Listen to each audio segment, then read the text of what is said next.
How to change gender and where winds meet.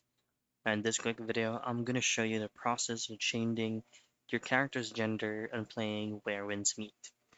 Now, while currently in game, all you have to do is to access your character profile, and then you need to access the in-game shop.